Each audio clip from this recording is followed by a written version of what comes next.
sana'arsu, kuma auren ya yi albarka inda ma'auratan suke zaune lafiya da junansu. Idan wannan shine zuwanka na farko shafinmu, to ka danna subscribe da kuma alamar ƙararrawa domin samun sabbin shirye-shiryenmu idan mun ɗaura.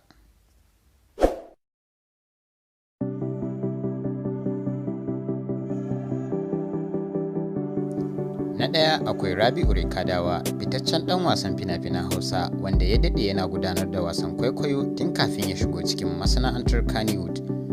Jarumin da ya ɗan asalin jihar Kaduna ne, kuma ya daɗe yana gabatar da wasan kwaikwayo a gidan talabijin ta NTA Kaduna, inda suke gabatar da shirin Baban Ramata a duk ranar Asabar na kowane sati. Akwai sauran fitattun jarumai da ake gudanar da wannan shiri tare da su, irin su marigayi Ayuba Dahiru, wanda aka fi sani da Tandu, tare da Ladidu Tublas. Rabi'u Rikadawa ya yi fice a masana'antar kannywood a shekara ta 2015, duk da kasancewar ya yi fina-finai a baya, inda ya fito a fim ɗin Wasila wanda jarumi Ali Nuhu ya jagoranta na kamfanin Lerawa Production. Rabi'u Rikadawa ya aurar da diyarsa ga jarumi Salisu Abdullahi, wanda aka fi sani da Babangida. An ɗaura wannan aure a ranar 5 ga watan Fabrairu a cikin shekara ta 2021. An ɗaura auren jarumin da santaleliyar sahibar tasa Fatima Rabi'u Rikadawa. An ɗaura auren da misalin karfe 1:30 na rana bayan sallar Juma'a a masallacin Kabala Junction cikin jihar Kaduna, a kan sadaki Naira 100,000. 'Yan fim da mawaƙa sun halarci wannan ɗaurin aure. Wasu daga cikinsu sun haɗa da Sani Musa Danja, Adam Zango, Malam Aminu Sera, Alhassan Kwalle, Umar M. Sharif da sauransu.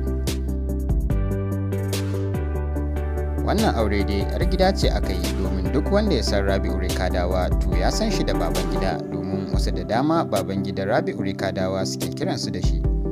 Wasu kuma sun ɗauka ɗansa ne, yayin da wasu ke ganin ɗan uwansa ne. Babangida dai yaron Rabi'u Rikadawa ne na cikin industry, kuma gashi an karfafa zumunci, inda a yanzu ya zama ɗaya daga cikin iyalan gidansa. Amaryar dai ta bayyana mahaifin nata a matsayin mutum mai kwazo da sanya ga ya kyautata wa iyalinsa, sannan kuma yana zama su yi hira cikin nishaɗi da annashuwa. Tana kuma matuƙar ƙaunar yadda yake ƙoƙarin zama tare da su duk da yanayin aikinsa mai cin lokaci. Haka zalika ta bayyana cewa babban abin da ke bata mahaifin nata rai shine ya saka mutum abu ya ƙi yinsa a lokacin da ya umarce shi. Muna fata Allah ya ba su zaman lafiya, amin.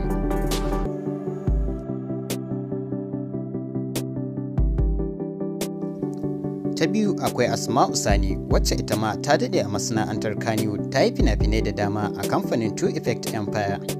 Asma'u Sani tana cikin fitattun jaruman kannywood mata wanda har yau ba a bar su a baya ba. Tana yawan fitowa a matsayin uwa ko kanwar uwa a cikin fina-finan Hausa.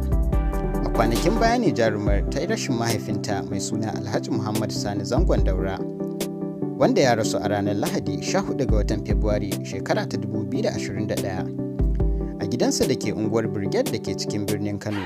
Jaruma Asma'u Sani ta bayyana cewa mahaifin nata ya rasu yana da kimanin shekaru 105 a duniya bayan jinya da ya sha fama da ita.